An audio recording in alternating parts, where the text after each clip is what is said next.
indivisible, with liberty and justice for all.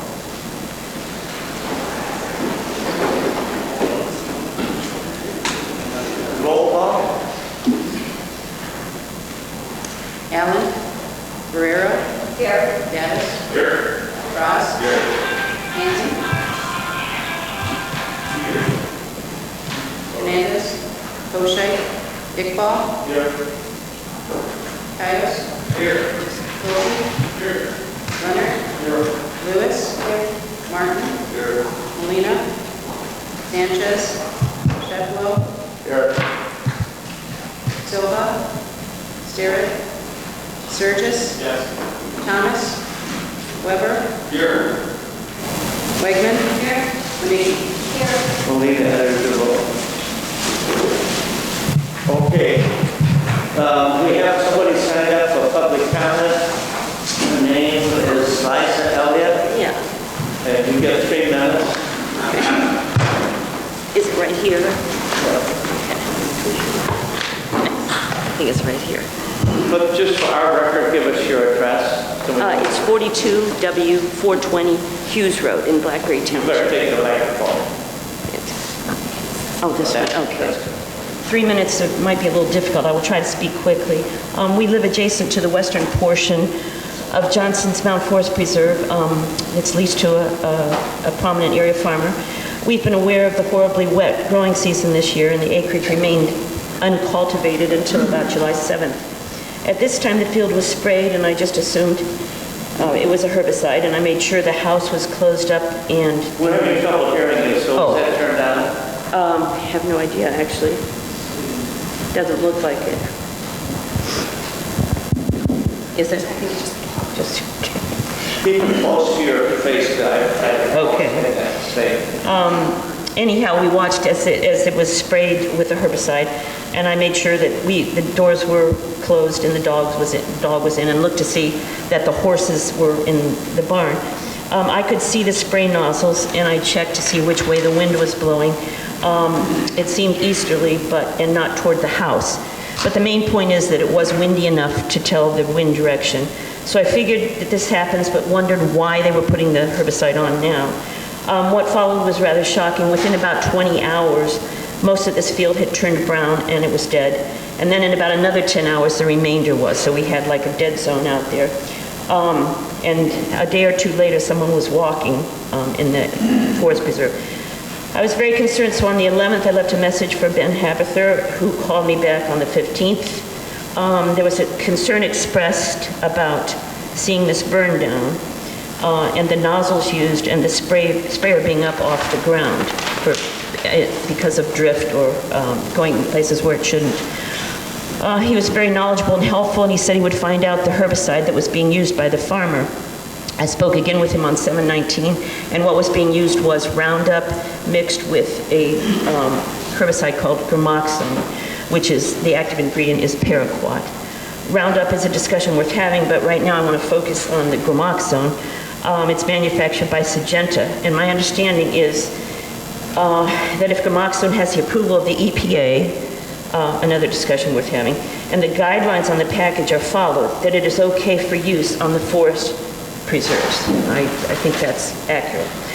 And my understanding also is that the farmers who lease the land from the forest preserve are required to provide records, but only after the growing season is over, not beforehand. I spoke to an expert at the University Extension Service and said that the spray and the drift is the greatest concern, along with the nozzles used and the wind direction. And I asked him if it was in your home that this was being sprayed and it was, adjacent to your home, what would you do? And he first of all said he would be gone or he would stay inside. When I spoke with him at a later date, he said that he wouldn't be near it when it was being sprayed. So he sort of backtracked a little. My concern was for the people who use the forest preserve for recreation, walkers and dogs, and people ride their horses. There are ATVs there at some times. And the wildlife that lives there, and for the residents who live in homes on all sides of this property. I don't know if I can make it for 3 minutes, but I'd like to read some of the health and environmental hazards associated. Is that my time up? That's your time. Oh my. Anyhow, there are many, and very dangerous. It's very toxic. I would like to request that the county board not allow this particular herbicide on its properties. I think we as taxpayers and we as landlords have the right to put that stipulation on the property. I guess I'll end there. You could leave a copy, and we'll put it in our record. A copy of the information that I've copied. You can make a copy of it, and we'll put it in our record. I'll have to type it up and I'll email it in, okay? Thanks. Right, Thank you for your time. Thank you for coming and doing that. Presentation or approval of minutes from July 9th. Somebody like to move that? Mr. Caius moves. Ms. Wonicky seconds. Is there a discussion on these? Okay, vote. All in favor, say aye. Aye. Opposed, same sign. Carries. Presentation, approval of bills and commissions per diem for July 2019. Mr. Davis moves. Mrs. Allen seconds. Would you like to discuss this? All right, more food. It's another Leo person. Are we ready to vote? It's a roll call. We like roll calls. Ray? Allen? Guerrero? Yes. Davis? Yes. Ross? Yes. Hanson? Yes. Hernandez? Boucher? Yes. Iqbal? Yes. Caius? Yes. Kobe? Yes. Leonard? Lewis? Martin? Yes. Alina? Bevel? Yes. Sturgis? Yes. Thomas? Excuse me. Weber? Yes. Wegman? Yes. Winnicke?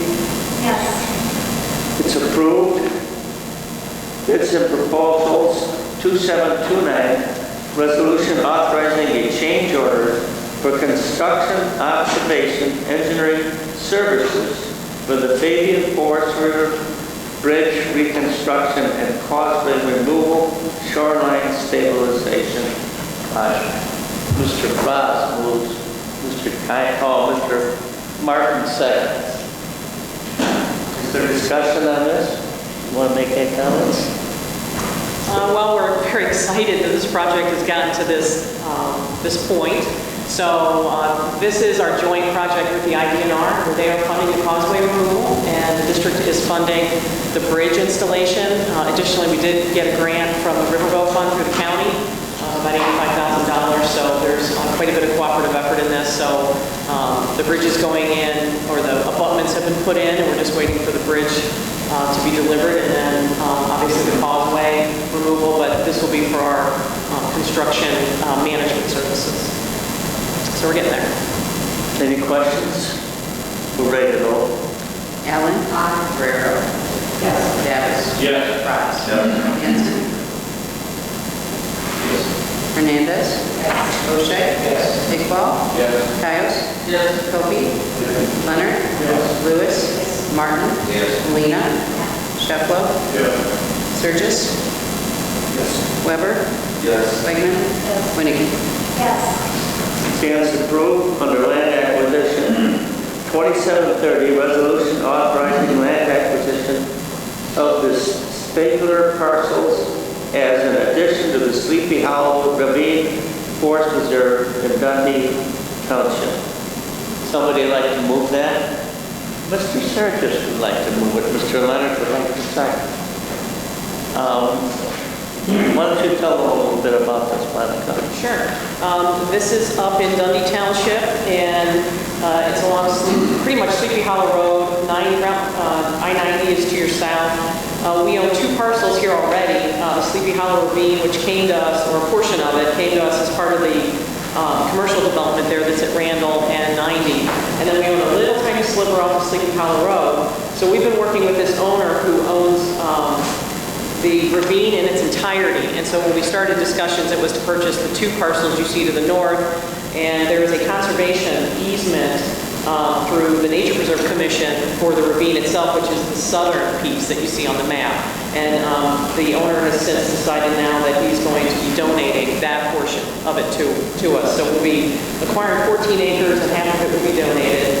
I know that staff's very excited because of the high-quality plant community that is at this location, so much so that when you're out walking, it's impossible not to step on something that is native and high quality. That's how dense the high-quality plant community is. So we're excited about working with this property owner at this time. Any other comments or questions?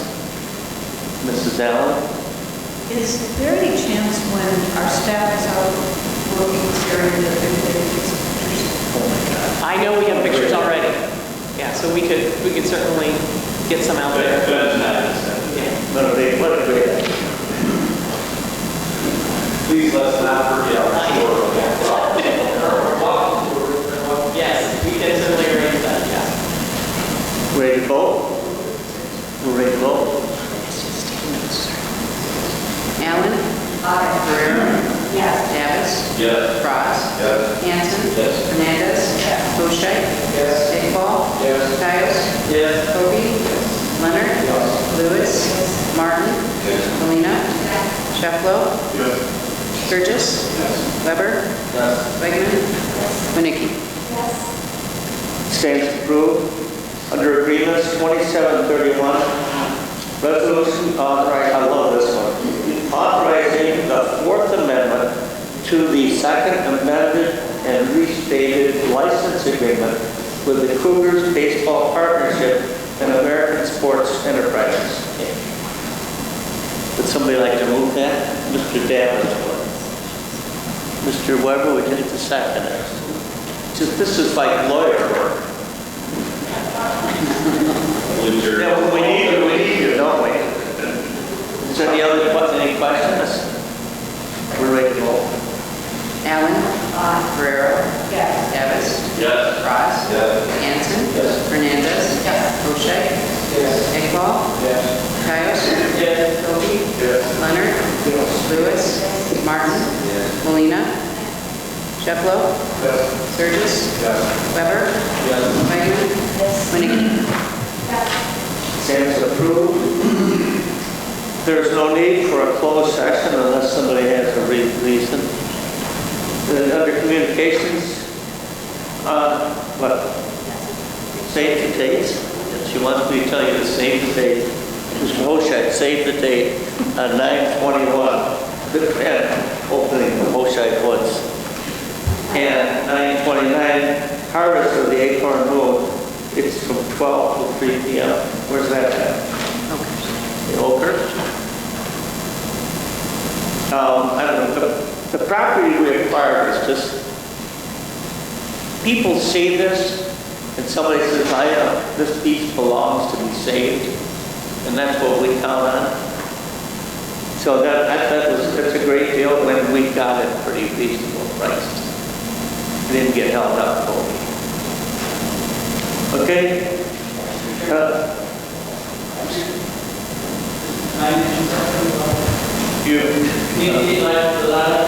I'd like to hear from you. I don't think the Fort Serve, which I attended the Rotary Club's 5K, the Carterville Rotary Club's 5K race with their dogs and other people this last Saturday. It's a great fundraiser for the community. They buy coats for kids. They donate like $10,000 for coats.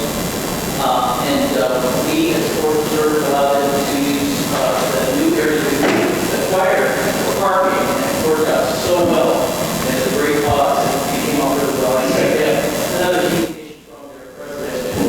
Thank you for the Fort Serve as well. But it's in Raceway Woods.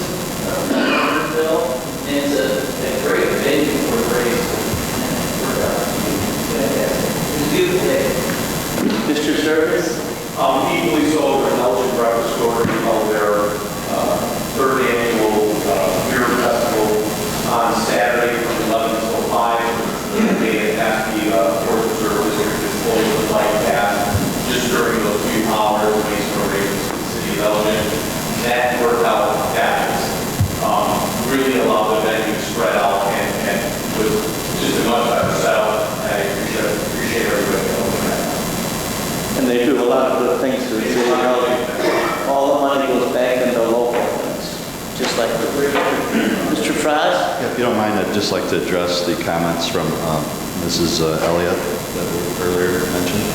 She did call me when that event happened, and I did talk to Ben Habather, and we worked with Mrs. Elliott through several phone conversations. But the short story is that, obviously we had a record wet spring. Most farmers don't remember it ever happening before. They couldn't get their plantings done. Weeds came up quick. And then in late June and July, there was a very narrow window, where the farmers had hoped to get in and plant a cover crop to replace the crop that was going to go in. So they needed to get what's called a quick kill to get the weeds killed before they planted, so the cover crop would have time to grow before it got too wet and hot. So that's what the farmer did. They did use a licensed applicator. They used an approved chemical, albeit stronger than the usual Roundup application. So I talked to Ben about it, and he talked to the farmer. It's a multi-generational farm. It's been around in King County forever. And the deal is that if they do need, in the very unlikely event that has to happen again, nobody remembers it having happened before, but if it does, that they will call the forest preserver and let us know, give us forewarning that they want to do that, and essentially get our verbal approval. There was no drift or overspray that anybody could have identified, and the preserve is really not developed at this point. There is a path there that was mowed by a neighbor, not by the preserve, so very little public access to this property. So I think we handled it to your satisfaction, I'm not sure, but I believe we went through it, and hopefully it won't happen again. Can I speak again? I think that probably, I understand, and I understand what you said also. There were so many components to the story, the groundwater, or the surface water, Blackberry Creek winding in and out of there, the proximity to the homes around there. I would feel more comfortable. We don't want to keep this dialogue going. I mean, he's addressing this, and you're in the audience. You had your opportunity to speak. Yeah, we have an open dialogue, and she has both my phone number and Ben's. Come to our other meeting if you want to. It's a smaller meeting. So yeah, like I said, you have my number, Mrs. Elliott. Yes, and, thank you. You have Ben's number, and any other questions, certainly feel free to call. All right, thanks. Thank you. On some non-forest reserve land, I've observed weeds that are over 6 foot tall. And when you're trying to control weeds, you want to kill them, not half kill them. Because if half kill them, they'll get a resistance. And look at little places. At any rate, under department reports, we need a motion to put them on file. Penny Wakeman moves to put them on file. Debbie Allen seconds. Is there discussion? All in favor, say aye. Aye. Now we need a motion to adjourn. Mr. Davis moves to adjourn. Is there a second? Mr. Caius? All in favor, say aye.